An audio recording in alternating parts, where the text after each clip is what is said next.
พระพุทธเจ้าผู้ทรงรำคุณพระธรรมคำสอนของพระองค์ผู้สูงส่ง คุณพระสงฆ์สาวกผู้ประเสริฐรวมก่อให้เกิดเป็นพระรัตนตรัยเป็นที่กราบสักการะบูชาของมวลมนุษย์ทั้งหลายตลอดจะเป็นที่พึ่งทางด้านจิตใจมาจนทุกวันนี้โดยเสียงเก่าของข้าพเจ้าและขอถวายความเคารพนอบน้อมไว้สามายังครูบาอาจารย์พระเถรานุเถระพระภิกษุสงฆ์สามเณรพระสังฆาธิการทรงสมณศักดิ์นักปราชญ์บัณฑิตท่านผู้มีความรู้ทุกรูปและขอเจริญพรไม่ยังป้อออกไม่ออกศรัทธาอันมีป้อมอนแม่มอนป้ออุ้ยแม่อุ้ยปีป่านนะยมป้อยมแม่ท่านผู้ฟังผู้มีบุญทุกท่าน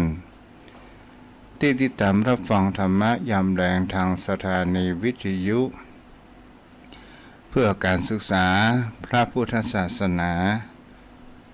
และวัฒนธรรม 104.5 เมกะเฮิรตซ์ออกจากห้องส่งวัดไฟหินโดยความเมตตาธรรมของท่านอาจารย์พระครูสมุวิศวัตรวรกิจโจผู้ปิดทองหลังพระในงานเผยแผ่ขอขอบคุณในความเมตตาธรรม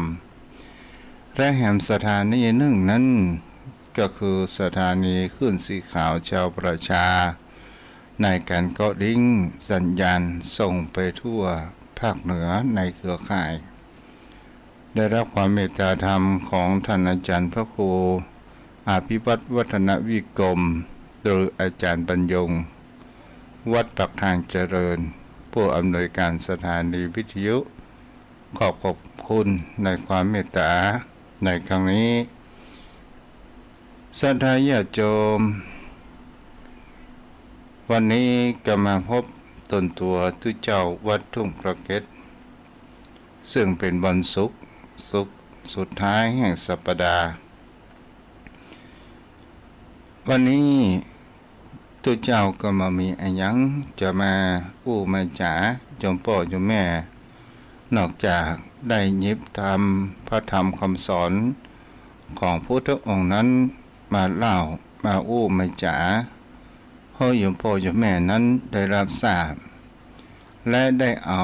คำสอนของพระพุทธองค์นี้เอาไปใช้ในการดำเนินชีวิตของคนเฮานั่นเองแสงสว่างพระอาทิตย์กัดจะเสียซึ่งความมืดแสงสว่างแห่งอวิชชากัดจะเสียซึ่งปัญญาของคนเฮาปัญญาอันเกิดจากการฟังเกิดจากการสนทนาอ่านเขียนต่างๆเพราะว่าสิ่งเหล่านี้ถ้าเรามาตึกตองกันชมพ่อชมแม่ถ้าเราไปแล้วในเรื่องแห่งธรรมะของพระพุทธองค์นั้นเป็นสิ่งที่ผู้คนเราควรจะศึกษาควรจะรู้ว่าอย่างเกี่ยวกับเรื่องว่าเพราะว่าร่างกายกับบ้านเก่าแต่จิตใจของผู้คนเหล่านั้นยังบางครั้งยังกลับมาได้เตื้อแล้วก็มาลองสังเกตถึงว่าเมื่อเราอยู่เป็นมนุษย์เมื่อเราได้ปุญญาธิการได้อัตภาพเกิดมาแห่งความเป็นมนุษย์นั้นเป็นสิ่งที่ยากลำบากและเรานั้นจะต้องสั่งสมบุญญาบารมีนั้นเกิดขึ้นคำว่าสั่งสมบารมีเป็นสิ่งที่ผู้คนนั้นควรที่จะประพฤติควรที่จะหาควรที่จะรีบขนขวาย บุญที่เราได้เกิดมาบุญประการแรกที่เราได้เกิดมาเป็นมนุษย์บุญที่เราได้เกิดมาพบกับพระพุทธศาสนาเกิดขึ้นแต่ การสร้างบุญญาบารมีนั้นมันจะขึ้นอยู่ที่ตนตัวของเราว่าเราจะทำหรือไม่ถ้าเราทำนั้นก็หมายถึงว่าเรามีต้นทุนแต่ถ้าว่าเราเกิดมาพบคนพาลเป็นมิตรทำเมื่อเกิดความเสียหายความทำเมื่อจิตใจของเราเสพไปทางด้านสิ่งที่บดีมีความประพฤติชั่วจะเป็นลักขโมยอันธพาลฆ่าคนตายอย่างใดก็ตามก็ถือว่าเฮานั้นเกิดมาขาดกำไรถ้าเฮาอุปมาเหมือนหนังชีวิตของผู้คนเฮาศรัทธาญาติโยมเฮาจะหันได้ว่าเหมือนกับว่าเฮาพูดเฮาว่าเหมือนผู้คนเฮาไปทัวร์ต่างประเทศไปแอวต่างประเทศก่อนที่เฮาจะไปเฮาก็จะต้องมีเงินมีทรัพย์สินเงินทองพอสมควรเมื่อเฮาไปแอวต่างประเทศแล้วไปกับทัวร์รู้ว่าเงินของเฮานั้นจะหมดเฮาก็พลิกมาที่ประเทศไทยเฮาต่อเพื่อที่จะหาทรัพย์จิตวิญญาณของผู้คนเฮานั้นก็เช่นเดียวกันถ้าว่าเฮาหมดลมหายใจเฮาละสังขารไว้บนโลกใบนี้ถ้าเฮามีสั่งสมบุญญาบารมีเผลอเฮาอาจจะได้ไปทัวสวรรค์ไปอยู่เมืองสวรรค์ซึ่งเป็นสักระยะเวลาหนึ่งถ้าหมดบุญจากสวรรค์ก็ลงมาเกิดเป็นมนุษย์อันนี้บุคคลผู้ที่ได้สั่งสมบุญญาบารมีในความเป็นอัตภาพของมนุษย์เกิดขึ้นแต่ถ้าว่าบุคคลที่มีแห่งคำว่าคบคนพาลประหาพิษจะเป็นการลักขโมยชกชิงวิ่งราวฆ่าประหัตประหารหรือมีความหลงในตัวเองความเป็นเจ้าพ่ออะไรอย่างก็ตามก็เป็นสิ่งที่เราก็จะหันได้ว่าเขาก็จะต้องมีแห่งเขาว่าไปทัวร์นรกอบายภูมิมีสัตว์นรกมีเปรตอสุรกายสัตว์เดรัจฉานนี่แหละศรัทธาญาติโยมทั้งหลายชีวิตของผู้คนเฮาก็หมายถึงว่าเฮาขาดทุนกำไรถ้าเฮาบ่ได้รีบขวนขวายกระทำซึ่งคุณงามความดีและสั่งสมบุญญาบารมีนั่นเองและเฮามาต้องพิจารณารับธรรมคำสอนของพระพุทธองค์นั้นตามที่ครูบาอาจารย์เพิ่นได้อู้ว่ารักแห่งการปฏิบัติตามรักธรรมคำสอนของพุทธองค์มันมีขั้นหยาบขั้นกลางและขั้นละเอียดนี่เป็นคำสอนของพระพุทธองค์นั้นโดยส่วนมากตามตำราที่ครูบาอาจารย์ได้อ่านที่เรารู้กันว่าคำสอนของพระพุทธองค์ทั้งหมดนั้นมี 84,000 พระธรรมขันธ์ถ้าเราลองแบ่งลงไปตามที่ครูบาอาจารย์ได้ลงแบ่งเป็นหมวดที่1หมวดที่2อยู่2หมวดด้วยกันหมวดแรกนั้นก็คือหมวดโยคาวจรเป็นคำสอนสำหรับบุคคลที่สร้างบารมีมาแล้วในอดีตและมีความสมบูรณ์บริบูรณ์พร้อมที่จะลุล่วงผ่านพ้นโลกนี้ไปได้ก็คือผ่านทั้ง3ภพนี้ไปได้ก็หมายถึงก็ว่าเหมือนกับเฮาผ่านด่านอะไรอย่างสักอย่างหนึ่งศรัทธาญาติโยมทั้งหลายโยคาวจรก็หมายถึงก็ว่าผู้จะข้ามพ้นแห่งเขาว่าวัฏฏะสงสารอู้ง่ายๆคือปฏิบัติเพื่อล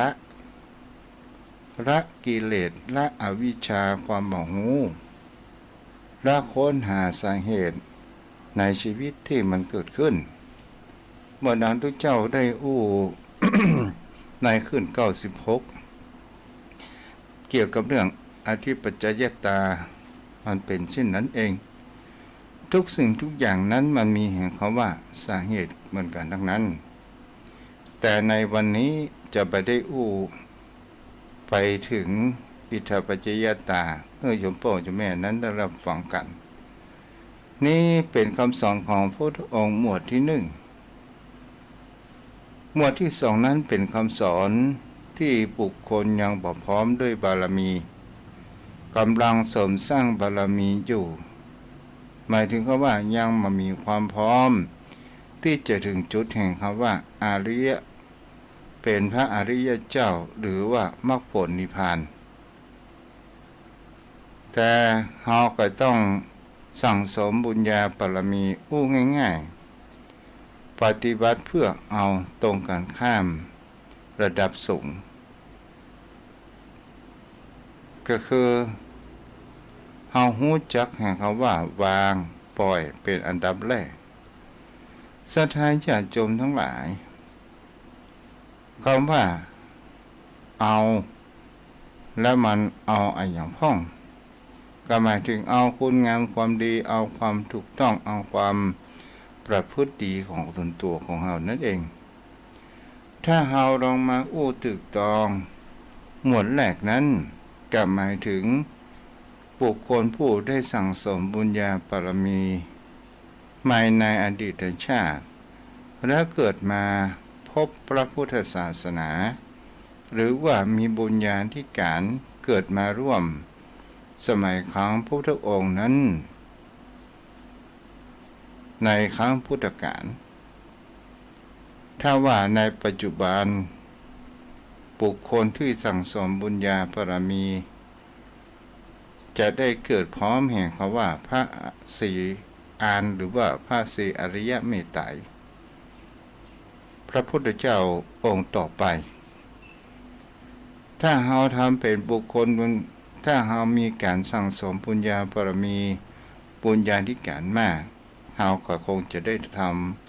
ด้ฟังธรรมจากองค์สมเด็จพระสัมมาสัมพุทธเจ้าพระสี่อริยเมตไตรองค์ต่อไปศรัทธาญาติโยมทั้งหลายส่วนใหญ่คนเราจะอยู่ในหมวดที่2ก็คือเป็นบุคคลที่ยังกำลังสั่งสมบุญญาบารมีบางครั้งบางคราวบางชาติบางภพในอดีตชาติเราได้สั่งสมบุญญาบารมีแต่เรามาเกิดในภพนี้แล้วเราไปคบมิตรที่เป็นอันธพาลนำ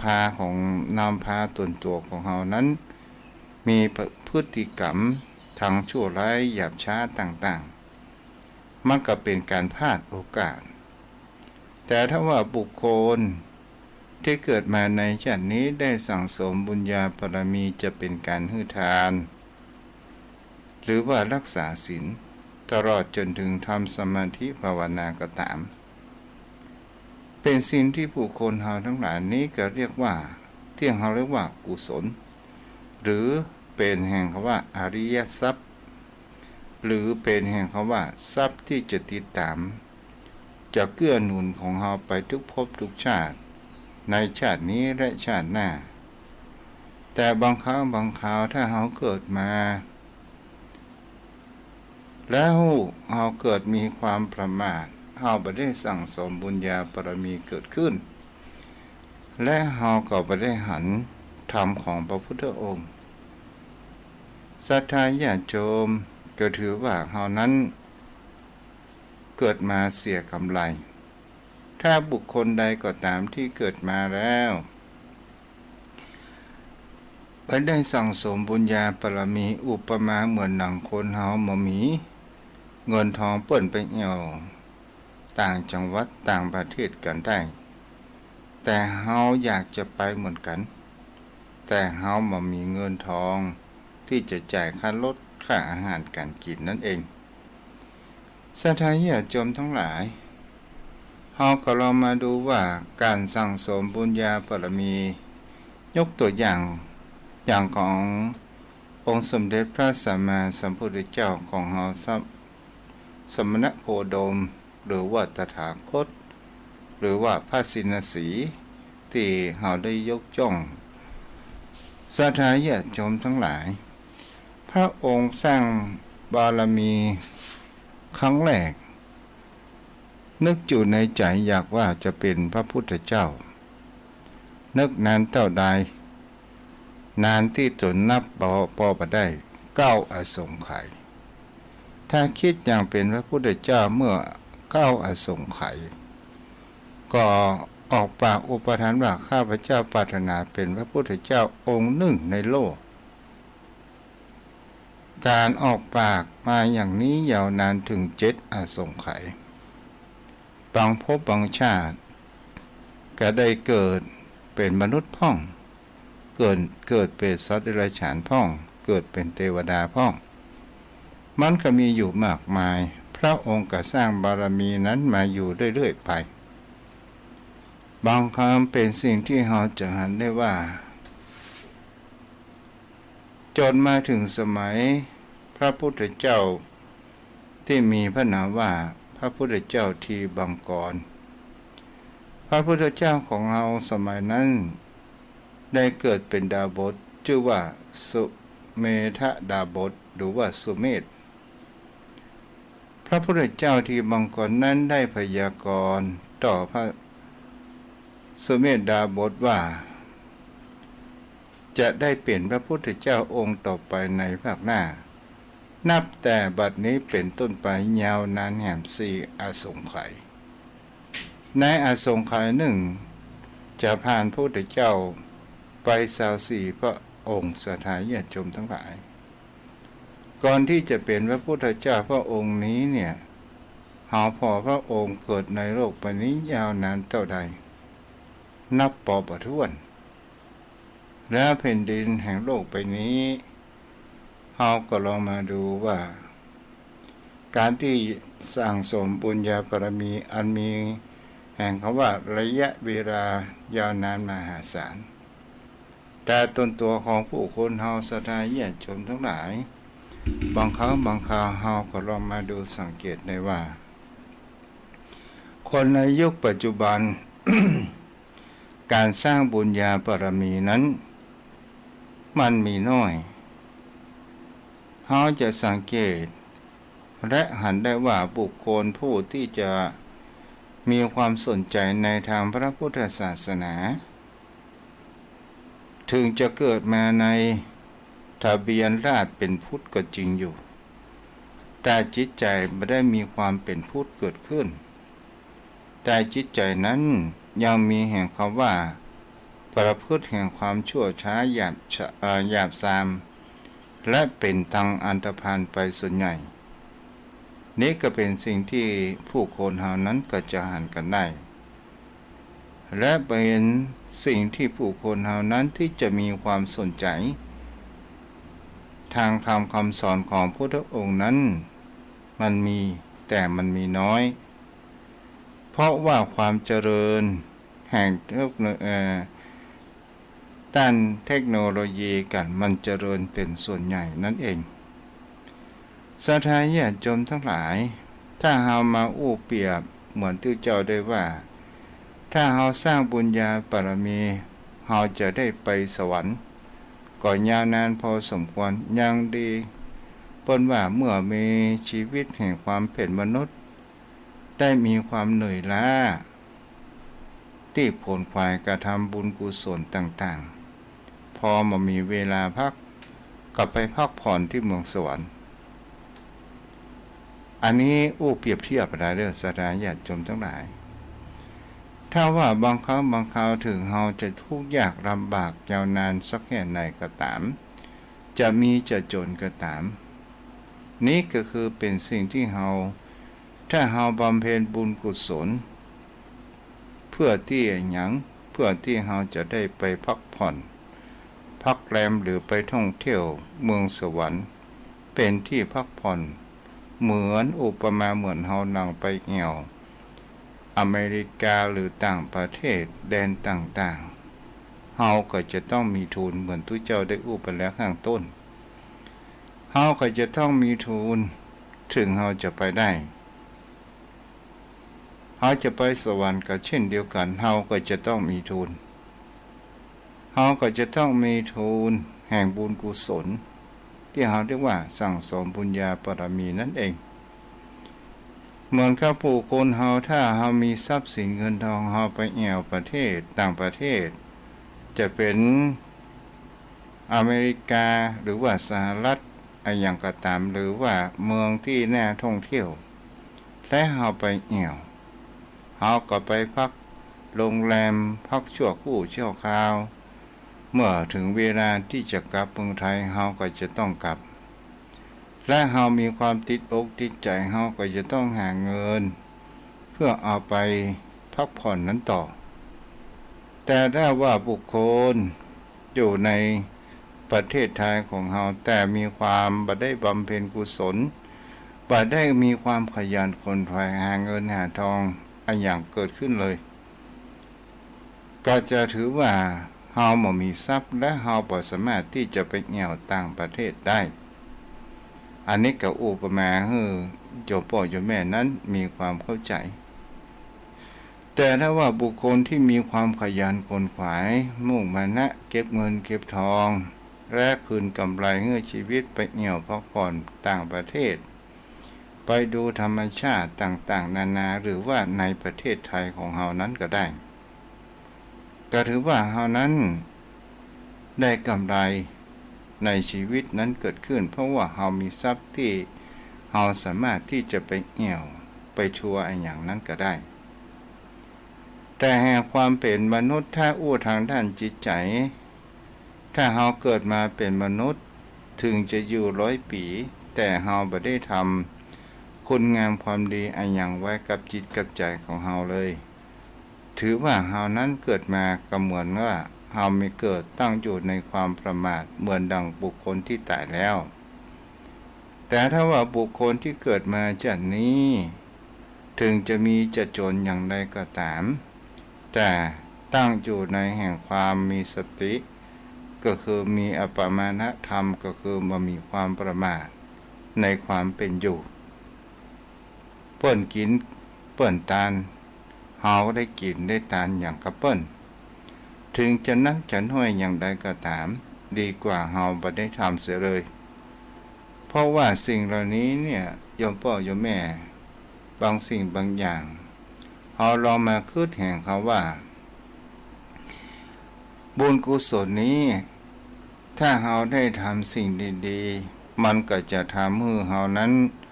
สร้างเป็นปราสาทวิมานคำให้เฮานั้นได้อยู่ในสวงสวรรค์เกิดขึ้นสิ่งที่ผู้คนเฮาทั้งหลายเฮาได้หันกันในการเป่าและมีแข่งเขาว่าปราสาทถ้าว่าบุคคลคนนั้นมีความประพฤติบ่ค่อยดีและเป็นคนที่มีการคดโกงต่างๆนานาถึงจะมีปราสาทล้ำค่าหลังกี่หมื่นก็ตามแท้ที่จริงแล้ว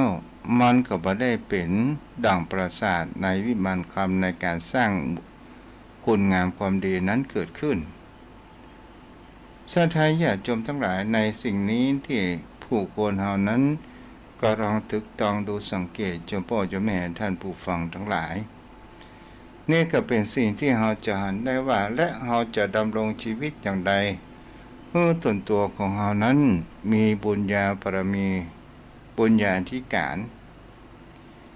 ตามที่พระพุทธองค์นั้นก็ได้บอกว่าเฮานั้นมีการสำรวมกายวาจาและจิตใจถ้าเฮาอู้สรุปไปง่ายก็คือมีการแห่งคำว่ารักษาศีลเฮามีวาจาเฮาบ่ได้อู้เหยียดหยามน้ำจิตน้ำใจไผสิ่งที่เฮาควรแนะนำเฮาควรแนะนำสิ่งที่เฮาสอนบ่ได้เฮาก็นิ่งเฉยอย่างนี้เป็นสิ่งที่เฮาจะหันได้ว่านี่ก็คือการสำรวมวาจาของผู้คนเฮานั่นเองสำรวมกายก็คือเฮาบ่ไปกระทบกระทั่งไผ3คือจิตใจเฮาบ่มีความคิดพยาบาทกัน และเราจะมีแห่งคำว่าเราทำอย่างใดในปัจจุบันเป็นในปัจจุบันตามที่พระพุทธองค์นั้นได้ตรัสว่าการประทำบาปทั้งปวงการบำเพ็ญกุศลถึงพร้อม3ก็คือพยายามทำใจตัวเองเพื่อมีความผ่องแผ้วเบิกบานอยู่เสมอถ้าเรามาแยกพิจารณาดูกันว่าการประทำบาปทั้งปวงเนี่ยมันดีเป็นอย่างไรและยังบ่ดีเพราะว่าความดีของเรายังบ่ได้ลงไปทำก็หมายถึงเขาว่าผู้คนที่มีความคิดที่ว่าจะมีการบ่ทำบาปทั้งปวงจะรักษาศีลจะสร้างคุณงามความดีนั้นเกิดขึ้นอันนี้ก็เป็นเพียงแค่ความคิดแต่ถ้าว่าเราลงมือทำเมื่อใดสร้างเมื่อใดแต่ก็ต้องใช้ระยะเวลาอันยาวนานนั่นก็คือเป็นสิ่งที่เราจะเห็นว่าบุญกุศลของเรานั้นเกิดขึ้นถึงพร้อมแล้วยกตัวอย่างว่าวันนี้เราบ่ทำบาปเราบ่ลักทรัพย์บ่ได้ฆ่าสัตว์บ่ได้ผิดในกามบ่ได้พูดเท็จบ่ได้กินเหล้าเมายาทุกประเทศจะเมาตัวเองว่าเป็นคนมีศีลแล้วถือว่าเป็นคนมีศีลหรือไม่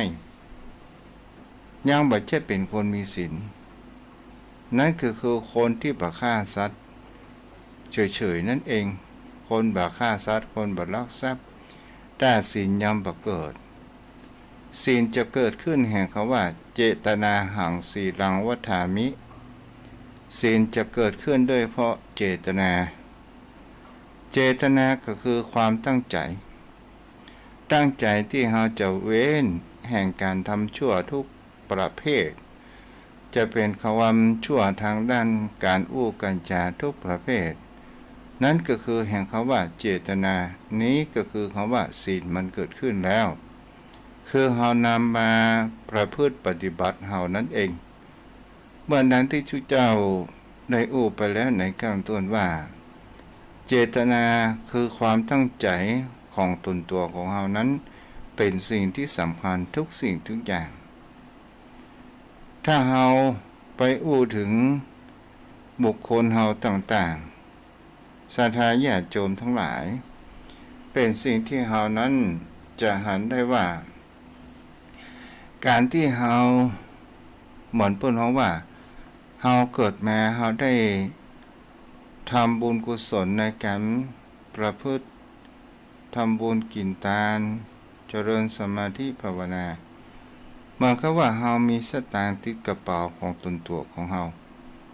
และก็จะทำให้เรานั้นอยากจะกินอะไรอย่างเราก็ได้กินอันนี้ก็คือเป็นตัวอุปมาให้โยมพ่อโยมแม่นั้นได้รับฟังกันศรัทธาญาติโยมทั้งหลายพระพุทธศาสนาของเราอุปมาเหมือนอย่างเล่านายครูบาอาจารย์ได้อู้ไปถึงว่าพระพุทธศาสนาของเรานี้เหมือนบ่อเงินบ่อทองที่มันเกิดขึ้นถ้าชีวิตผู้คนเราจะหันได้ว่าถือว่าหมู่เราทั้งหลายโยมพ่อโยมแม่ท่านผู้ฟังเราคือว่าเราโชคดีมากที่เราได้เกิดมาในพระพุทธศาสนาในประเทศไทยของเราพุทธศาสนาในโลกแห่งเดียวเท่านั้นที่ว่ามีแห่งคำว่ามีความสมบูรณ์นั้นคือเมืองไทยมีความสมบูรณ์ก็คือมีความสามารถที่จะประพฤติปฏิบัติเพื่อจะไปถึงมรรคผลนิพพานนั้นได้แต่ในยุคนี้สมัยนี้โยมพ่อโยมแม่บุคคลที่สามารถประพฤติปฏิบัติธรรมเพื่อไปถึงมรรคผลนิพพานนั้นเป็นพระอริยบุคคลนั้นมีอยู่ก็มีหลายรูปหลายตนหลายองค์ตัวกันแต่สิ่งผู้คนเฮาทั้งหลายเฮาลองมาตึกตองอยู่แห่งก็ว่าเมืองไทยเฮาถึงจะเป็นเมืองพุทธเฮาก็ลองมาดูมีกี่จังหวัดในประเทศไทยของเฮาก็ลองมาตึกตองดูว่า จังหวัดหนึ่งและแบ่งเป็นว่าวัดวาอารามบำเพ็ญสมณธรรมที่บำเพ็ญศีลต่างๆมีกี่คนอำเภอหนึ่งมีกี่คนตำบลหนึ่งมีกี่คนหมู่บ้านหนึ่งมีกี่คนเป็นต้นพอเฮายังนึกถึงว่าสรุปแล้วว่าคนที่บ่เข้าวัดเข้าวาบ่สนใจทำบุญทำทานไหว้พระสวดมนต์ทั้งที่เป็นชาวพุทธอย่างเช่นเดียวกันมันมีน้อยพอสมควรศรัทธาญาติโยมทั้งหลายถ้าเฮาอู้ไปอู้มาแล้วก็เหมือนอยู่ใกล้ตาแต่มามีน้ำกินมีไก่แต่บ่ขันถ้าเฮามาอุปมาแหมก็คือเหมือนกับว่าณปัจจุบันนี้เฮานอนใกล้อยู่บ่อเงินบ่อทองแต่เฮามาหันค่าบ่อเงินบ่อทองเฮาทำประโยชน์อะไรอย่างบ่ได้กับบ่อเงินบ่อทองแต่บุคคลที่มีปัญญาในการพิจารณาว่าเมื่อเฮาพบคำสอนของพระพุทธองค์พบพระพุทธศาสนาอุปมาเหมือนดอกเมื่อบ่อเงินบ่อทองบุคคลผู้มีปัญญาก็เอาทองเหล่านั้นไปเจรไนและขายได้เงินมา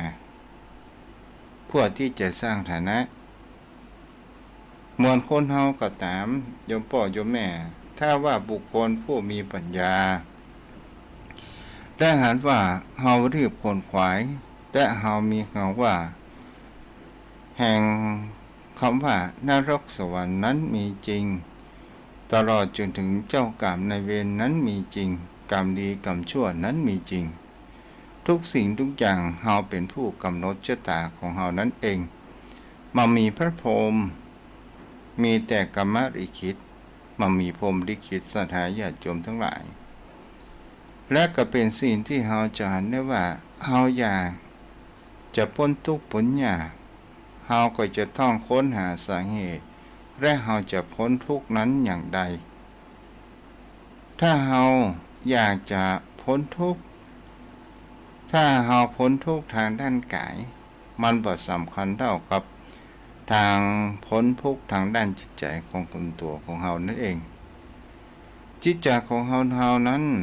จะทำอย่างใดให้มันมีความเบิกบานก็คือบ่ให้เฮานั้นคิดมากจงหัดแห่งคำว่าปล่อยวางและแห่งคำว่าละโกรธโลภหลงโกรธโลภหลงนั้นลงเสียพ้องแล้วก็เป็นสิ่งที่ผู้คนเฮาจะมีทำเมื่อเกิดถ้าเฮาฝึกตัวเองจิตใจของเฮานั้นก็จะมีความเบิกบานผ่องแผ้วและมีจิตใจผ่องใสผ่องแผ้วแล้วก็จะทำให้ร่างกายของเฮามีความบริบูรณ์และมีจิตใจผ่องใสอยู่ตลอดเวลานั่นเองนี่เป็นสิ่งที่เฮาจะเห็นได้ว่ารากเดิมของจิตใจแท้ที่จริงแล้วมันมีความสุขแต่ถ้าว่าเฮามาค้นพบในปัจจุบันเพราะอย่างเล่าที่ทำให้เฮานั้นมีความทุกข์ก็เพราะว่ากิเลสตัณหาเพราะแห่งคำว่าอายตนะภายนอกและภายในเข้ามากระทบกันแล้วมันก็เกิดแห่งความอยากเกิดแห่งความปรุงแต่งขันธ์ทั้งห้าและก็ก่อให้เกิดแห่งความตัณหาก็คือความอยากถ้าเราสำรวมและเรามีความคิดที่ดีเราบ่คิดไปตามใจกิเลสมากนักก็จะทำให้ของเราผิวพรรณมีความยิ้มแย้มแจ่มใสอย่างนั้นเกิดขึ้นอย่างนี้เป็นต้นเอาได้โยมพ่อโยมแม่ถ้าเราอู้ถึงเกี่ยวกับหลักธรรมโยมพ่อโยมแม่บางท่านบางคนนั้นก็คงจะมีความเบื่อพ่องเนาะเพราะว่าบางครั้งบางคราวเราก็ได้อู้จ๋าไปเกี่ยวกับเนื้อหาสาระก็มาอู้จ๋าเกี่ยวกับเรื่องแห่งคำว่าเจ้ากรรมนายเวรโยมพ่อโยมแม่คำว่าเจ้ากรรมนายเวรนี้เป็นสิ่งที่ผู้คนเฮานั้นจะเห็นได้ว่าความผูกอาฆาตพยาบาท มันเป็นสิ่งที่มีจริงและเป็นสิ่งที่เกิดกระทำจากตนตัวของเรานั่นเองมีครอบครัวหนึ่งสถานคือครอบครัวคุณอุทัยซึ่งได้รับความพิการจากอุบัติเหตุนั้นเกิดขึ้นคนอุทัยนี้ก็ได้เล่าเนื้อหาใจความว่าตั้งแต่ทวดของตัวเองหรือว่าบ้านเราของว่าม่อนของตัวเก่านั้นเป็นคนที่มีจิตใจชอบล่าสัตว์ต่างๆนานานั้นเกิดขึ้นเมื่อยามเป็นหนุ่มตามที่ป่อนั้นเล่าให้ฟังก็คือป่อของคนอุทัยศรัทธาญาติโยมทั้งหลายป่อคนนั้นก็ได้เล่าถึงว่าอุ้ยของตัวเก่าเนี่ยตายแบบเพื่อนเขาว่าตายบดีศรัทธาญาติโยมทั้งหลายก็คือเมื่อชีวิตของป่ออุ้ยยามหนุ่มๆนี่เป็นคนที่ว่าชอบล่าสัตว์ไปชอบยิงกวางยิงฟานอะไรอย่างต่างๆนานาเกิดขึ้นศรัทธาญาติโยมทั้งหลายโดยการใช้ปืนวันเวลาผ่านไปเมื่อวัยแก่ชราเกิดขึ้นมาประมาณสัก65 ปีป่ออุ้ยก็เลยเป็นบุคคลที่ว่าเหมือนกับว่ามีผีสางนางไม้มาสิงหรือว่ามาอยู่ในร่างของตัวเองบางครั้งบางคราวก็มีเพียงเขาว่าหันสัตว์ต่างๆนานาวิ่งเข้าหาและกระโจนเข้าใส่บางครั้งบางคราวโลดหนีตะเลิดไปเข้าป่าเข้าโคกไปเป็น2-3 วันถึงจะกลับมาบางครั้งบางคราวก็หันภรรยาของตัวเก่าว่าเป็นเสือที่จะเอาปืนนั้นยิงแต่บังเอิญเป็นสิ่งที่จะได้ว่าตกมาครั้งสุดท้ายแกก็หันผ้าดวงตาเกิดขึ้นว่ามีสัตว์ต่างๆนานาเข้ามาหาตัวเองและแกก็ลุ่นเหมือนจะหันภาพเสือภาพสัตว์ที่อันน่ากลัวเกิดขึ้นก็ลุ่นเข้าป่าศรัทธาญาติโยมทั้งหลายผ่านไป5 วัน10 วันก็บาหันพลิกมาเป็นว่าลวดตายในกลางป่านั่นเองมรดกสิ่งที่ป่ออุ้ยมอบให้กับป่อของป่อคนอุทัยนั้นก็คือปืนผาหน้าไม้ที่ป่อได้รับจากป่ออุ้ยมาแห่งกำหนึ่งแล้วก็เหมือนกับว่าป่อของคนอุทัยนี้ก็ยังชอบมีการล่าสัตว์นานาชนิด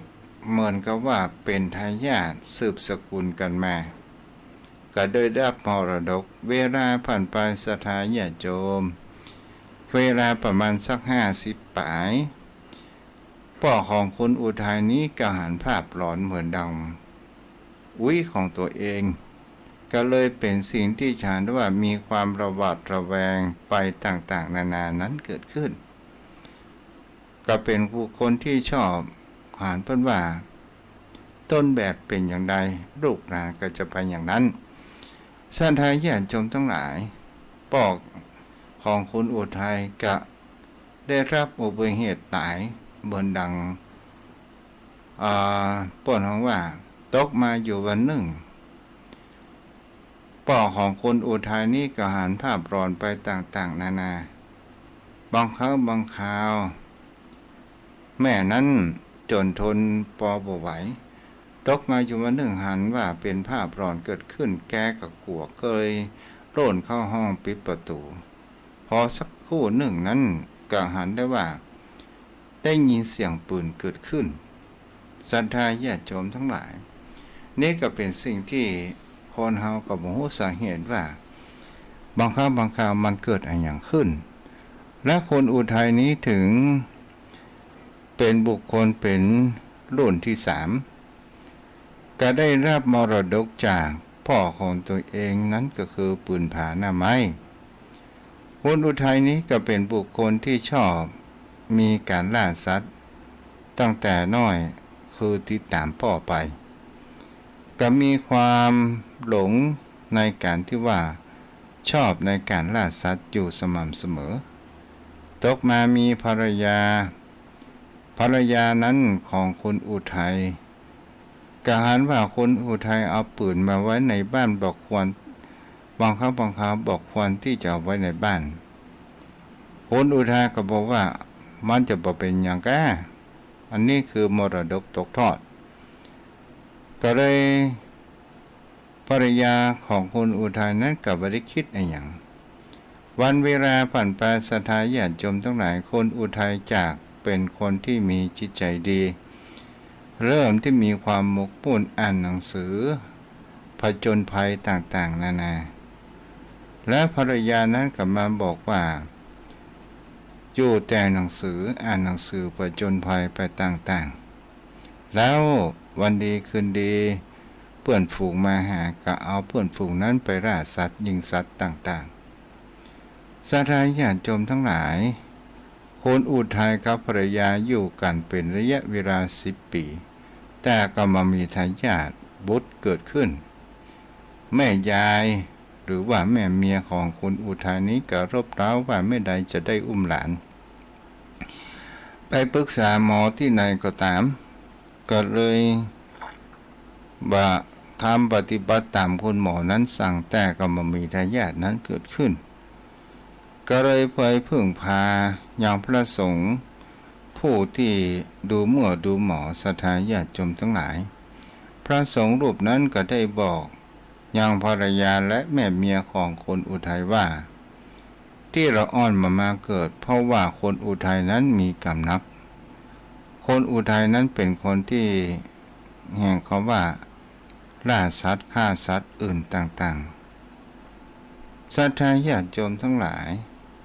เมื่อได้รับเรื่องนี้ก็ได้ปิกมาบ้านอู้กับ2 คนแม่บาง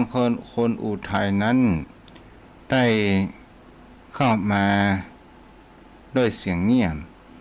ก็ได้ยืนอยู่ที่หน้าต่างรับฟังว่าคนอุทัยนั้นเป็นคนบาปเป็นคนหนา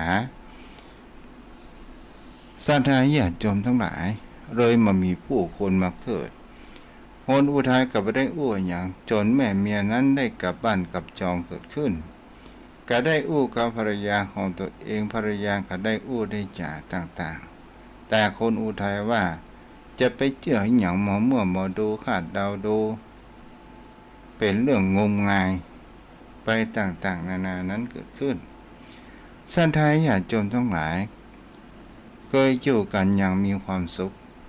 ต่อมาคนอุทัยนั้นก็เริ่มที่จะมีอารมณ์เกี่ยวกาด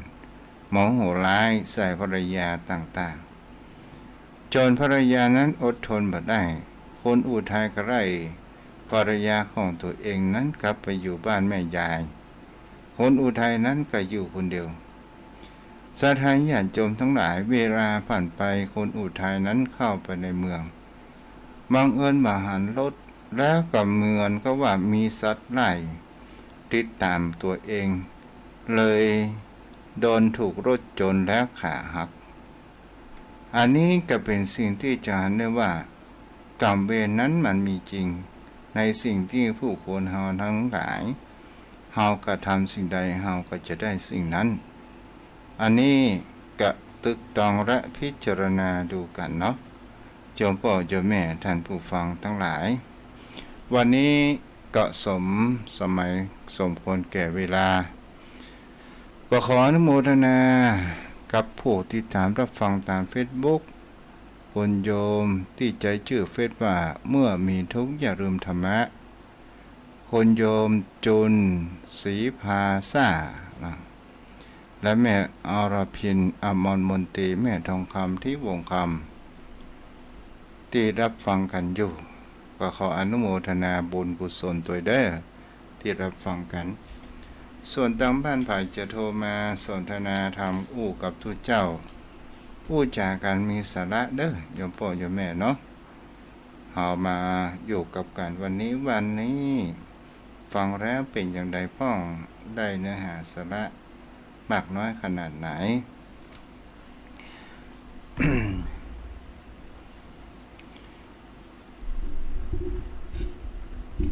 โทร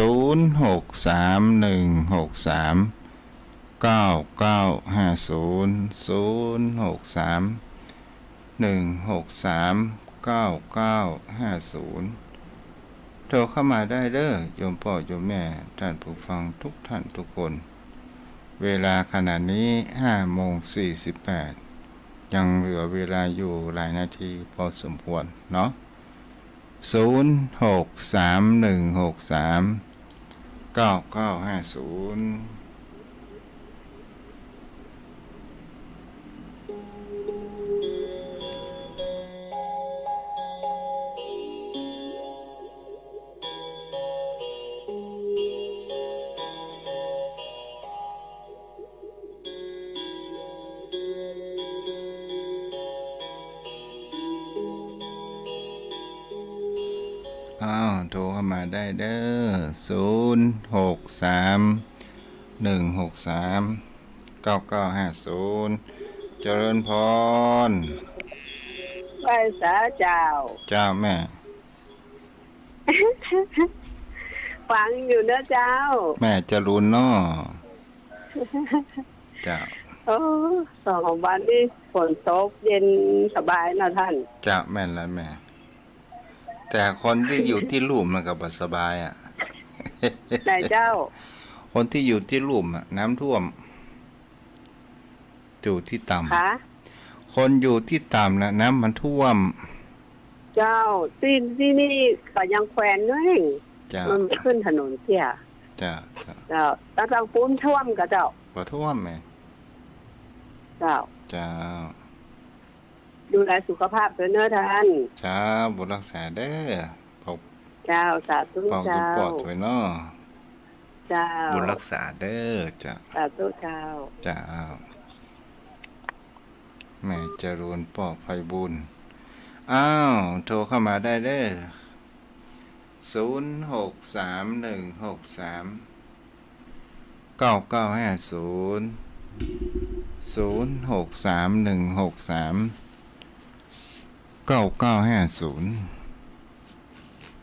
จมปอโยมแม่ท่านผู้ฟังท่านใดอยากจะร่วมสร้างแผงโซล่าร์เซลล์แผ่น 6,000 บาทเนาะตามกำลังของเราก็ได้เด้อเพราะว่าเดือนหน้าเพิ่นว่าค่าไฟจะขึ้นแหม5 บาทสถานญาติโยมทั้งหลายกันเดิมมาก็จะเพิ่มขึ้นถ้าโยมพ่อโยมแม่ท่านใดมีเจตนาร่วมสร้างบุญซื้อแผงโซล่าร์เซลล์ให้กับวัดกับวา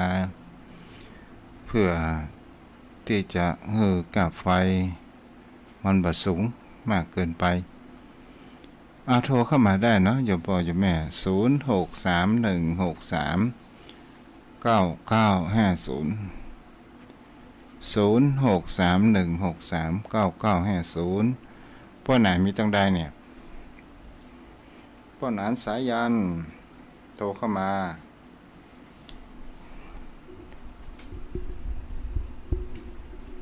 ตะกี้กึดได้ว่ามีปัญหาจะถามพ่อหนานลืมไปเว็บเตียวอะไรเนาะ0631639950ต่อมานี้ได้เรื่องสุมาขัดเกี้ยวทั้ง3วันนี้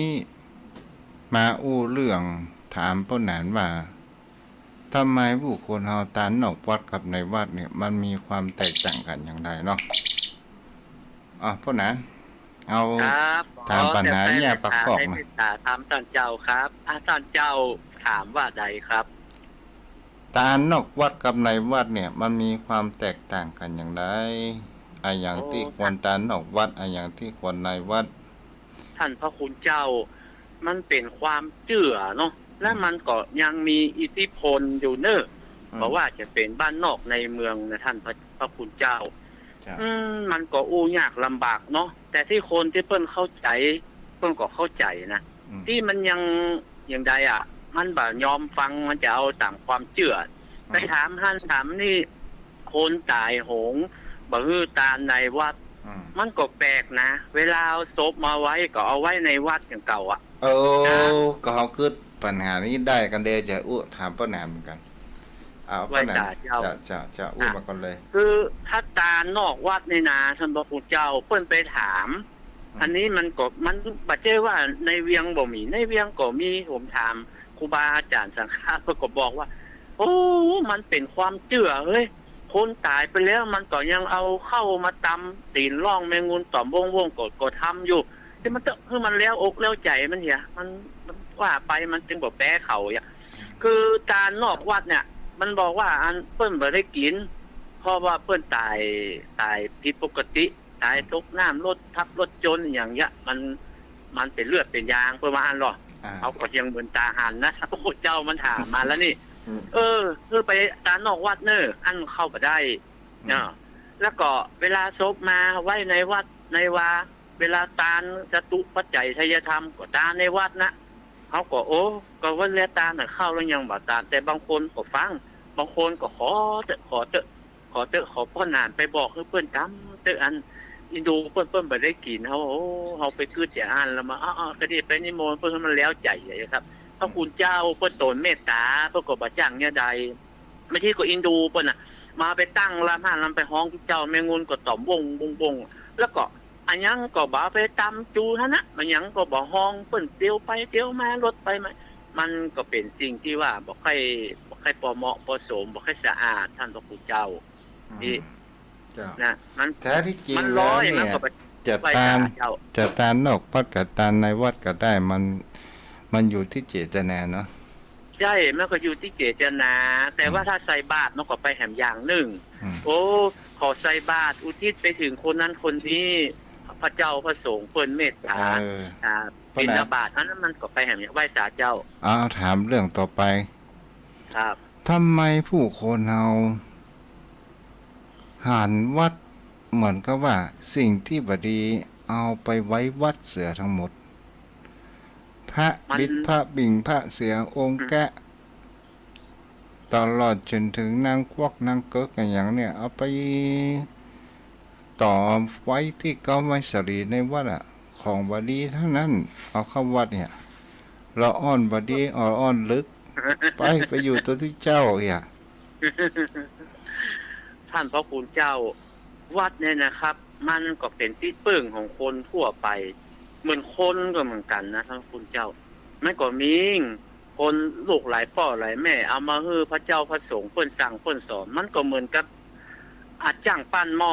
มาแปลงหม้อนะดินแต่ละที่ละจางนะมันมีคุณภาพบ่เหมือนกัน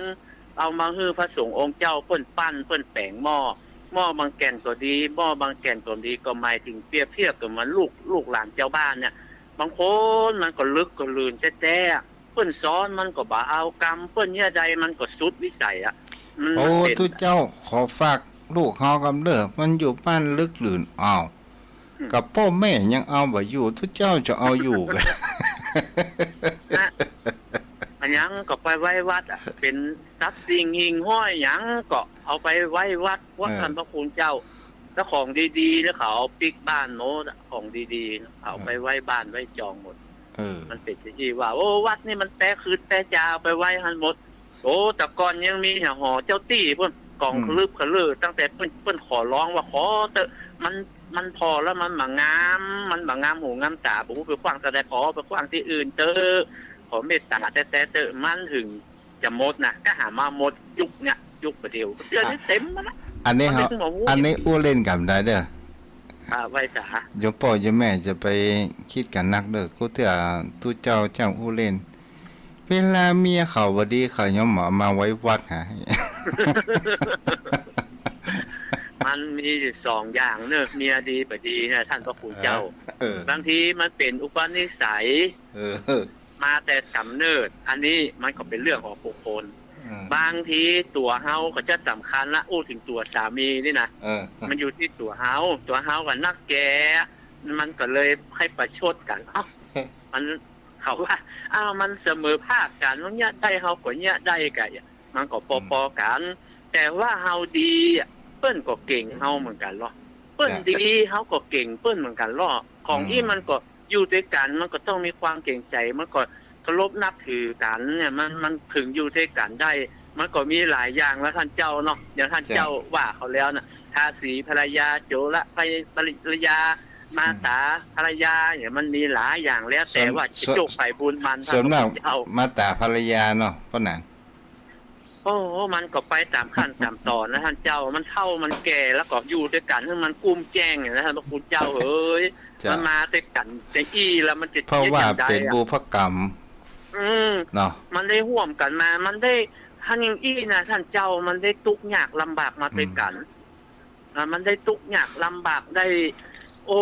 ด้วยกันฟันเฟือกันมาอย่างท่านพระคุณเจ้ามันก็เลยเหมือนพี่เหมือนน้องกันแต่อย่ามันพอ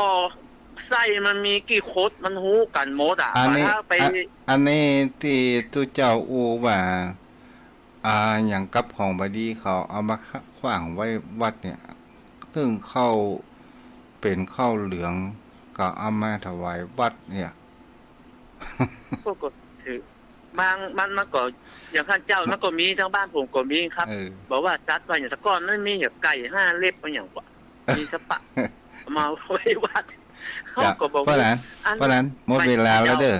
โอ้โหขอกราบแต่ใจไว้สารในเมตตาธรรมท่านเจ้านะครับสุทนาธรรมกันไปก็ยาวไปแต่พ่องเล่นพ่องเด้อโยมพ่อโยมแม่เนาะมีสาระพ่องมีสาระพ่องอภัยกันเด้อบุญกิจบุญทานรักษายุวโนสุขังพลังติดแนมมาปะกันใหม่